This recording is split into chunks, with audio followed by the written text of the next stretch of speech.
ABC News show, What Would You Do, puts people in very sticky situations, and it tests their sense of right and wrong. Now, are there situations where people just feel like they just should not get involved, or where they should not get involved? That's what makes the show so interesting. There's not always a right or wrong answer. Sometimes it can be very risky to get involved. If you're not prepared to do it, you shouldn't follow through with it. If you're, for example, someone's drowning and you can't swim, you don't want to jump in the water. So not always, and that's what makes the show interesting. Got it. Maybe you want to try to get some help to get somebody that can swim while that person is drowning.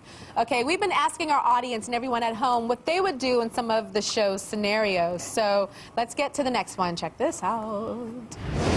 In this next experiment, the ABC News team wanted to see how a woman's appearance affected people's reactions.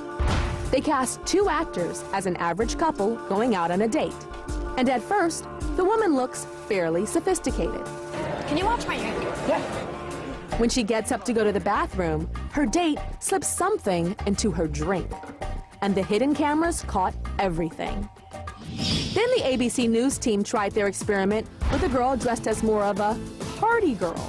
This time, the reactions were definitely different. Okay, show of paddles to the audience. Would you do something regardless of how they were dressed? You would say something to the girl, okay, regardless of how they're dressed. The majority of the audience, right, John? Like 90-something%. Okay, stand on up. Why would you say something? Well, I wouldn't say anything because it's like... Oh, you would not say anything? No. What if my eyes are playing tricks on me, you know? I don't really know if it's sugar, if it's Alka-Seltzer. I don't really know anything, so I just keep my mouth shut. Even with him going like this, he's like looking like a thief, you still would think your eyes are playing tricks? Even then, I don't really know what would happen if I say something. What if he tries to, you know, hurt me or... Now, you would say something. I would. I would definitely tell her, and I would also mention something to the bartender so he can keep an eye on it. Unfortunately, I was in a situation where I was out with one of my girlfriends and my boyfriend at the time, and the girl and I left to go to the bathroom, so we left our drinks with him. The next time we came back, we both drank from our drinks, and within 5 minutes of each other, we were violently sick for hours. Wow. And he admitted that he wasn't really watching our drinks. He left them on the bar and did his own thing, so... Wow, so it's happened to you. It did. Okay, well, let's see how the scenario played out. The ABC News hidden cameras clearly showed that there's a difference between how people react when they see a seemingly sophisticated woman being drugged by her date. Please put something in that drink, that lady. I hope not. No. Excuse me, this really isn't good.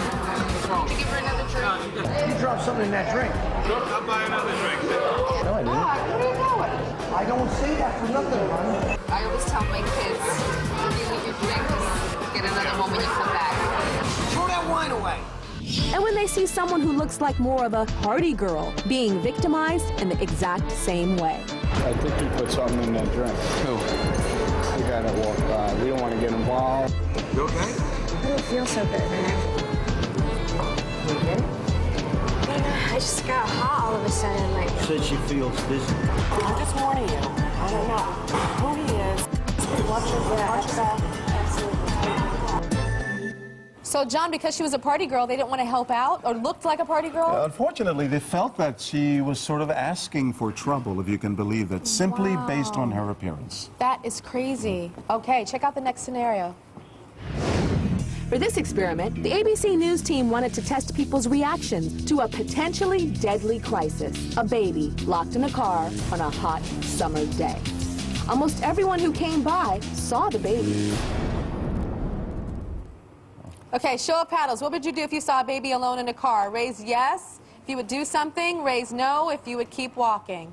Again, the majority keeps saying yes. Why do I not believe that that's not indicative of what we're necessarily seeing going on? Well, let's see how people reacted to the situation.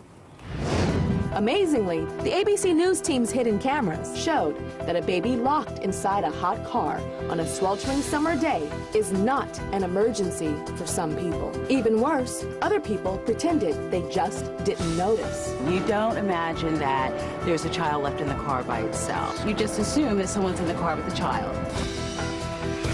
Fortunately, there were a few people who stepped up and did the right thing.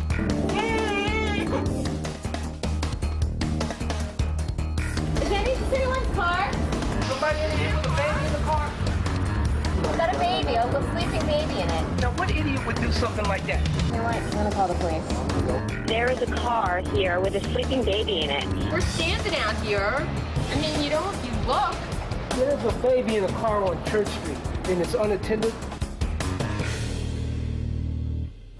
Okay, so John, what is the right thing to do if you see a baby alone in a car? Obviously, you should always call 911, but time is the essence. Even in 65 degrees, a car can act as a greenhouse, and with the sun burning in, it can only take minutes for the child. Even 65 degrees? Absolutely. I didn't know that. 50 babies die every year because of this, being left in a car. So what you should do is, the experts say, go to the window farthest away from the baby, obviously, break it however way you can with a brick, and get the baby out. And get the baby out. So trying to find mom and taking forever to find mom, not a good thing. No, I mean, you should do all of that, but in the meantime, you know, you got to come. The time is of the essence. Time is of the essence. Interesting. Now, what do you think about the audience raising their hands, and like maybe 85, 90% of this audience said they would do something, but you said when we were watching that, you just told me hundreds of people walked by, only 20% said something. That's right. Only 2 out of 10 actually said or did anything. They all felt that it either wasn't their business, or they were in a hurry, or they didn't know what to do, so they did nothing. So human beings, we mean well, but we kind of second guess ourselves. Tell me about your new book. I know your new book is about everyday heroes, Yes, right? it's called Heroes Among Us, Ordinary People, Extraordinary Choices. And it's about people like this, who step up and do the right thing. You know, my 20 years at ABC, I've run into a lot of heroes, and it's all about that. All right, well, you can catch What Would You Do Tuesdays at 10 p.m. Eastern, you say, 10 p.m. Eastern on ABC. So watch tonight, March 17th, and next Tuesday night, March 24th. And I think every single day in life, think, what would you do? What would you do? And then maybe do something, John says. We'll be right back. What do you think you would do if you were faced with these same situations we showed you on today's show? Go to TyraShow.com and tell us how you would have reacted, and tell the truth. It's so easy to say, oh my gosh, I would have came to the rescue. I would have totally done it. Really think about it, because sometimes it's not so easy to speak up. But John Quinones told us that sometimes it's best to speak up. You can save a life. You can save somebody's computer. You can save a girl that is getting cheated on her man. So maybe it's good to speak up sometimes. I'll see you later.